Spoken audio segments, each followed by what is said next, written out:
कि सत्य को पेश किया जाए, सच्ची खबर को दिखाया जाए। आजकल बिना वेरीफाई किए हुए कोई भी जो है कुछ भी चला देता है। फैक्ट्री में भी सुरक्षा नहीं दिया जा रहा है और कह रहा है कि स्टेशन पर जाएंगे वहां पीटेगा, बस से जाएंगे, गाड़ी से जाएंगे, खिंच खिंच के मारा जा रहा है। आज इससे बड़ा दुर्भाग्य क्या हो सकता है कि सरकार झूठ बोल रही हो, पुलिस महकमा झूठ बोल रहा हो। नमस्कार, इन खबर में आपका स्वागत है। तमिलनाडु में बिहार के मजदूरों के साथ हो रही मारपीट को लेकर के आज विधानसभा में जबरदस्त हंगामा हुआ। कल की तरह बीजेपी ने आज भी इस मुद्दे को उठाया।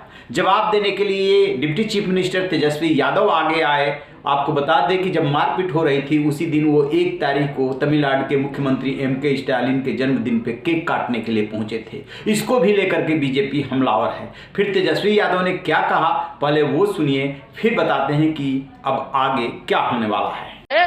वो भी न्यूज में उल्टा सीधा चलाने लगता है।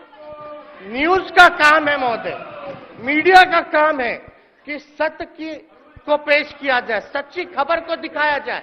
आजकल बिना वेरीफाई किए हुए कोई भी जो है कुछ भी चला देता है, जिससे तनाव का वातावरण रहता है महोदय। तो इसलिए माननीय नेता प्रतिपक्ष, आप स्थान ग्रहण कीजिए, आप स्थान कीजिए। माननीय सदस्य, माननीय उप मुख्यमंत्री के जवाब को आप समाप्त होने दीजिए। आप स्थान ग्रहण, चिल्लाने से कोई फायदा थोड़े होने वाला। तो अध्यक्ष महोदय, ज्यादा कुछ हम नहीं कहेंगे, लेकिन हम बोलेंगे कि भाई आप एक रिस्पॉन्सिबल पद पे हैं, संवैधानिक पद पर हैं, और जो आप लेकर के हाथ में बैठे पहले उसका भी जांच करा लीजिए, क्योंकि इससे पहले 2 खबरें जो आप गंभीरता का सवाल लेकर के हाउस में आए, दोनों नकली निकले और फर्जी निकले। तो इसलिए आगे कोई बात अगर करिए तो इस चीज को देख लीजिए। अच्छा, उसमें वो जो वीडियो दिखाइएगा, सुन लीजिए नेता प्रतिपक्ष, जो वीडियो दिखाएगा उसमें क्या नाम लिखा है, या बिहारी और तमिल में आप फर्क बता दीजिएगा कि वो लोग कौन है। कैसे पता कीजिएगा? वो तो वहां की पुलिस ही जो है बताएगी। और अगर हम लोगों पर विश्वास नहीं है, सुन लो यार, अगर हम लोगों पर विश्वास नहीं है तो आप ही के देश के गृह मंत्री हैं, उन्हीं से जांच करवा लीजिए। राज्य गृह मंत्री भी बिहार के, उनसे जरा पूछ लो। तेजस्वी यादव साफ साफ कह रहे हैं कि जो भी खबरें आप उठा रहे हैं, जो कुछ भी आप दिखा रहे हैं, पहले उसको तस्दीक कर लीजिए। DGP ने भी तस्दीक की है और मैं भी हवाले से बता रहा हूँ। DGP को मुख्यमंत्री ने निर्देश दिया था वहाँ के DGP से बात करने के लिए, और कहे कि यदि विश्वास नहीं हो रहा है तो आप अपने गृह मंत्री के थ्रू जांच करा लीजिए, लेकिन बिना तस्दीक किए, बिना वेरीफाई किए ऐसे आरोप मत लगाइए। तो फिर उनके कहने का मतलब ये है कि ऐसी घटनाएं नहीं हो रही है। बस इतना सुनना था कि बीजेपी बिफर गई। फिर विजय सिन्हा आए मीडिया के सामने, जो विधानसभा में प्रतिपक्ष के नेता है। सुनिए उन्होंने क्या कहा। तमिलनाडु में मजदूरों के साथ जिस तरह से बर्बरतापूर्ण ढंग से उसकी पिटाई करके हत्या कर रही है, और 1-2 नहीं दर्जनों लोग को रात में 9 बजे के लगभग हमको वहां से एक चंदन नाम का, मेरे क्षेत्र का, डुमरी ग्राम का, उसका रिकॉर्डिंग भी है। उन्होंने फोन किया है कि सर हमको बचा लीजिए, फैक्ट्री से मैं भी कह रहा है कि जल्दी से तुम लोग निकल जाओ। फैक्ट्री में भी सुरक्षा नहीं दिया जा रहा है और कह रहा है कि स्टेशन पर जाएंगे वहां पीटेगा, बस से जाएंगे, गाड़ी से जाएंगे, खिंच खिंच के मारा जा रहा है। सो हमारी जिंदगी को बचा लीजिए। यही मांग को लेकर के आज हमने सदन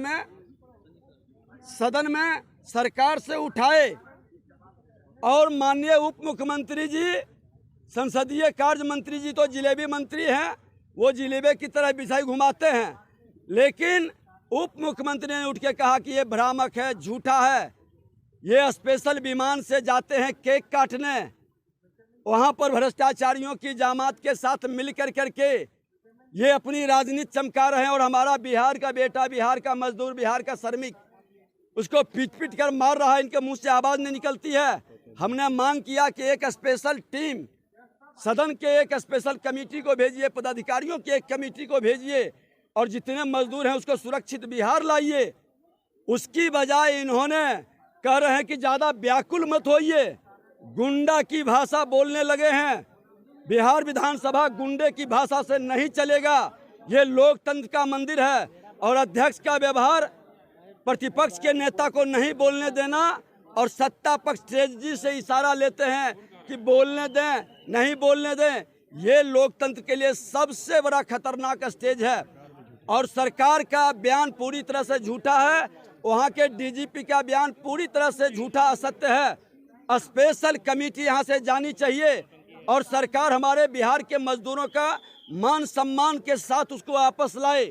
उसकी 12 लोगों की जिसकी हत्या हुई है उस परिवार को मुआवजा और उसको भी रोजगार का अवसर में प्राथमिकता मिले, ये सरकार नहीं करेगी तो हम लोग सदन से सड़क तक इस बात को लेकर लड़ेंगे। ये पूरी तरह से उप मुख्यमंत्री सत्ता में मदहोश हो चुके हैं। सत्ता के मदहोशी में यहाँ के गरीबों का, दलितों का, शोषितों का, नौजवानों का इनका कोई सुध नहीं है, कोई दर्द नहीं है, कोई संवेदनशीलता नहीं है। ये उप मुख्यमंत्री खुल करके चोर दरवाजे से आकर के बिना जनादेश का सत्ता में बैठे हैं, मदांत हो गए हैं और इनकी भाषा सदन में धमकी भरा निकलता है। ये कतई उचित नहीं है। अभी हमारे पास लाइए वीडियो लाइन, लाओ निकल के, अभी सुना देते हैं कैसे करके उन्होंने रो करके बोल रहा कि बचा लीजिए हमको।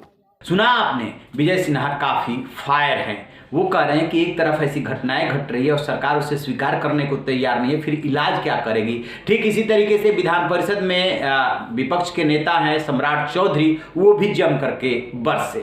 जाइए, जमुई के एक एक परिवार के लोग ये बताने के लिए उत्सुक हैं कि हमारे साथ क्या क्या पीड़ा हुआ। वहाँ के एक परिवार के लोगों की हत्या की गई, उनकी पत्नी नेहा का भी बयान आ रहा है। आज इससे बड़ा दुर्भाग्य क्या हो सकता है कि सरकार झूठ बोल रही हो, पुलिस महकमा झूठ बोल रहा हो। ये पूरी तरह गुमराह करने का प्रयास किया जा रहा है। ये अत्यंत ही दुर्भाग्यपूर्ण है। बिहार के नौजवानों की हत्या की गई और बिहारियों पर अपमान किसी भी हालत में हम नहीं सह सकते हैं। सरकार के मंत्री कह रहे हैं जांच चल रहा है, तो क्या कैसे कहेंगे? नहीं, जांच तो होना ही चाहिए, इससे कौन डिफर करता है। लेकिन जिस तरह पुलिस मुख्यालय के द्वारा ये बयान दिया गया कि ये फर्जी था, अरे तो कोई तो मरने वाला था। और अब तो स्पष्ट हो गया कि जमुई से परिवार ने कहा कि हमारे परिवार के लोग मरे हैं और जमुई के कई परिवार के लोगों ने कहा किस तरह हमको भगाया गया, मारा गया, पीटा गया। तो बिहारियों का अपमान किसी भी कीमत पर नहीं सहा जा सकता। तमिलनाडु में जो माहौल बना हुआ है, क्या लगता है जो मजदूर आ रहे हैं उनके लिए क्या व्यवस्था होनी चाहिए और जो वहाँ पे फंसे हुए उनके लिए क्या व्यवस्था होनी चाहिए? नहीं, मैंने तो कहा, नीतीश कुमार जी को कहा कि 17 साल हो गए मुख्यमंत्री जी आपको, और आज भी लोग यदि पलायन कर रहे हैं तो इसके दोषी सिर्फ और सिर्फ नीतीश कुमार है। क्यों पलायन करेंगे? हम दुनिया के सबसे ज्यादा घनत्व वाले प्रदेश जरूर हैं, लेकिन सबसे ज्यादा दिमाग वाले भी हैं। पूरे बिहार के लोग आईएएस और आईपीएस, जो इस देश का सबसे ज्यादा परीक्षा का सबसे बड़ा क्वालिफिकेशन है, उसमें सबसे अधिक बिहार के लोग पास करते हैं। तो हमारे यहाँ रोजगार का सृजन क्यों नहीं होगा? 17 साल रहने वाला मुख्यमंत्री यदि बिहार के लोगों को रोजगार नहीं दे सकता है तो ऐसे मुख्यमंत्री को इस्तीफा देना चाहिए।